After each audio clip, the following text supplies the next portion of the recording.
namin guys.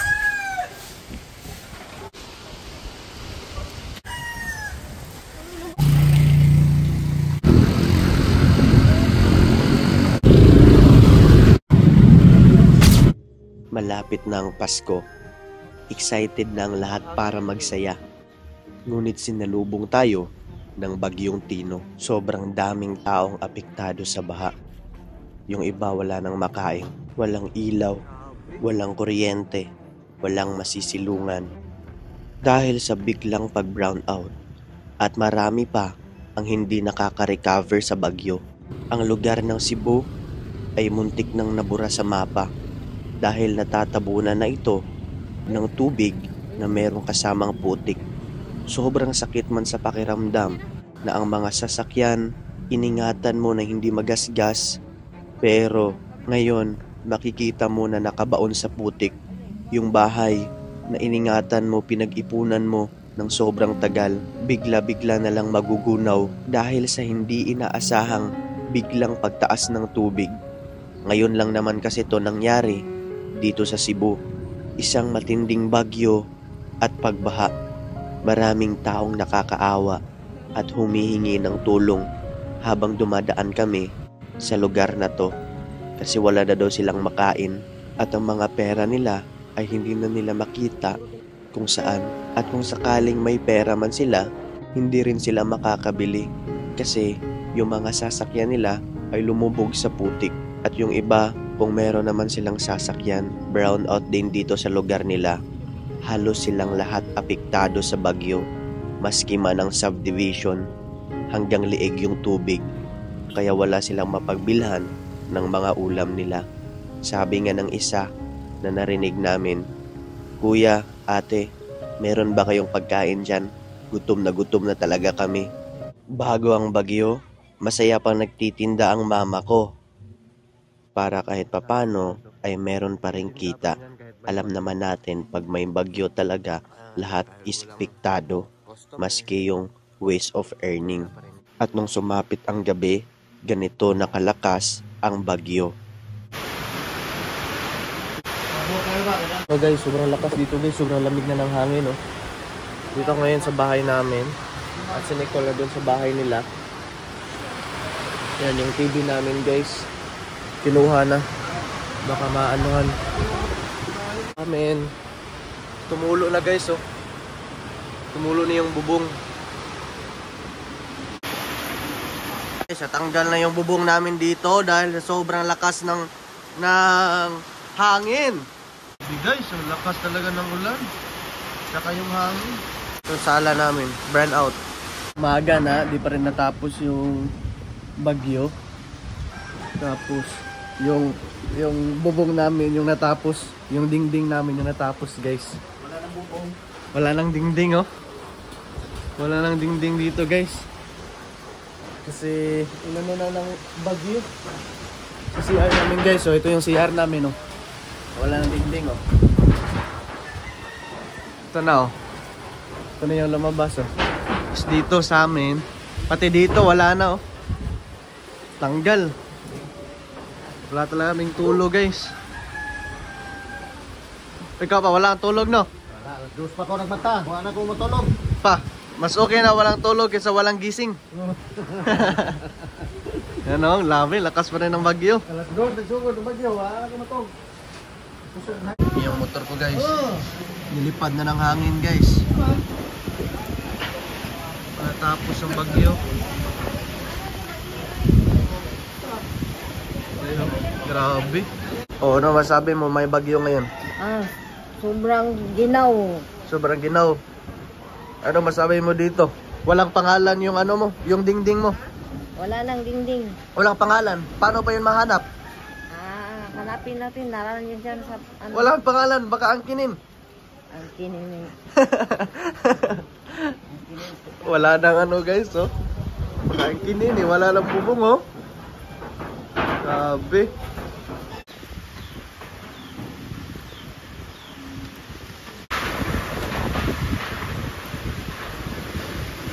Simula 2 AM ng umaga hanggang hapon na lang ay hindi pa rin tumitigil ang lakas ng hangin at malakas na pag-ulan. At ito ang nagre-resulta kung bakit bumabaha dito sa Cebu. Dito ako guys sa taas. Bahay ng kapitbahay na hindi pa natapos. Grabe alog ng ano. Alog talaga oh. Mama ko dito.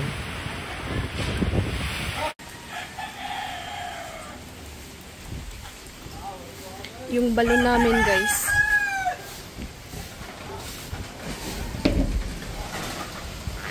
Hindi pa rin tumitigil yung ulan, yung hangin. Grabe, napakalakas ng hangin kanina.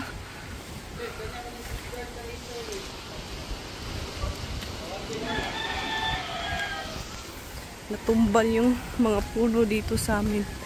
Tsaka yung baha. Yung puno dito, malaki yan. Natumba. Yan. Tsaka dito rin.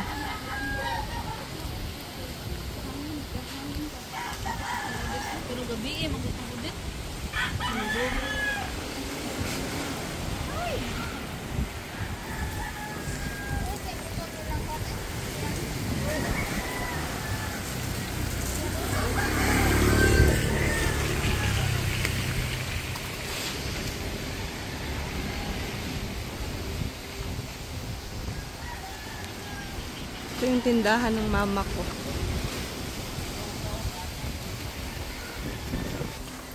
So yun guys, lumabas kami. Lumabas kami kay para. Silent pa kay. Uy, Lumabas kami para tingnan yung damage. Tingnan nyo. unsa din na. Mangga na no. Mangga yun. Mangga yan oh. Ito yung bahay nila. Grabe. Parang audit lang ah. Tsaka ito. Look guys. Tsaka itong poste guys. Tingnan nyo. Na ano siya. Naslanting. Punta tayo doon. Tsaka yung puno doon. Natumba na sa daanan. Yung kuryente. Grabe. Baha daw doon. Grabe oh.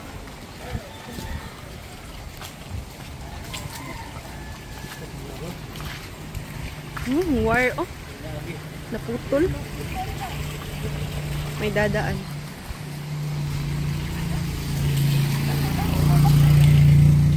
Lo, grabe oh. Ang kahoy oh, lo. Sus.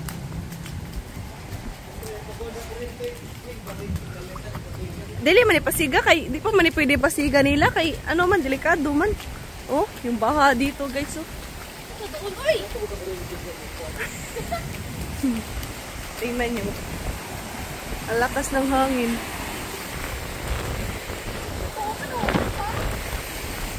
Baka ba nahuman? Hindi pa tapas yung hangin guys.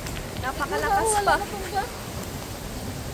Aloy, oh, yung kurente klino na sa tubig. Wala ge. Yung kurente, ano na sa tubig. Grabe, lakas ng hangin.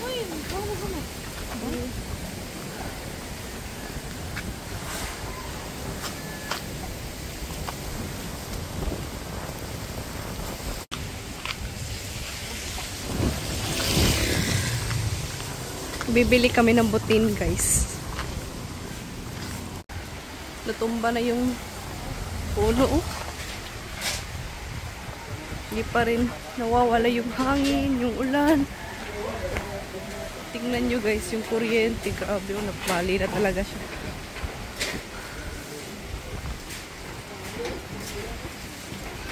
Puno. At dahil sa sobrang lakas ng patak ng tubig, nang dahil sa bagyo at sobrang lakas pa ng hangin, kaya hindi kami nakatulog ng maayos. At ganito ang naging resulta ng aking mata. Sobrang namumula kasi kulang sa tulog. Sobrang laki na ng eye bags ko. Kita mo yan, mas malaki pa sa mata ko. At dumating pa Sa point, yung cart namin na binigyan ng sponsor ay nasira. Gutay-gutay na ang bubong nito dahil hindi naman yero ang nilagay dito. Kaya i-repair na lang namin to pagkatapos ng bagyo.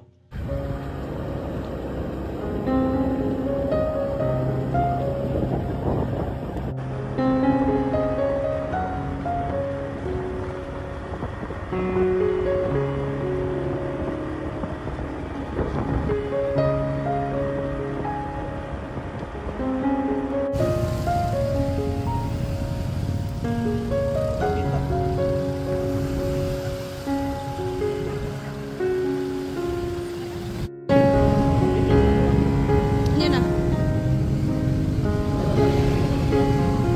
Ha?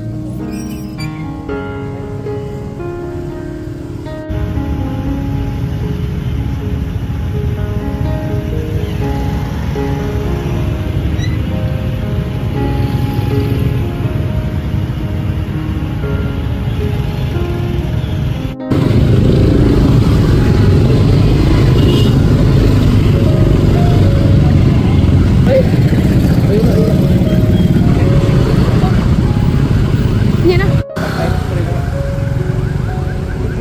Hindi ko pa po ano, hindi ko katamis din. Nagpa-medyo na ako. 0.6 sa mga ball. Ayaw, bata.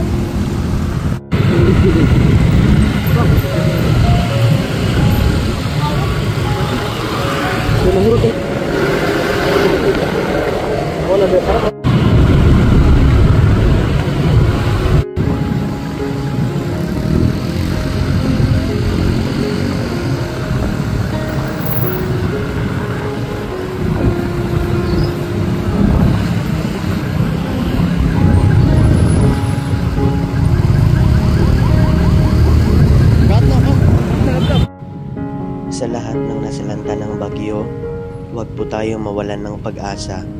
Magdasal po tayo kasi hindi habang buhay ganito tayo. Kahit gaano man kalakas ang bagyo, hihinto din yan. Kung nahirapan tayo ngayon, makakabangon din tayo.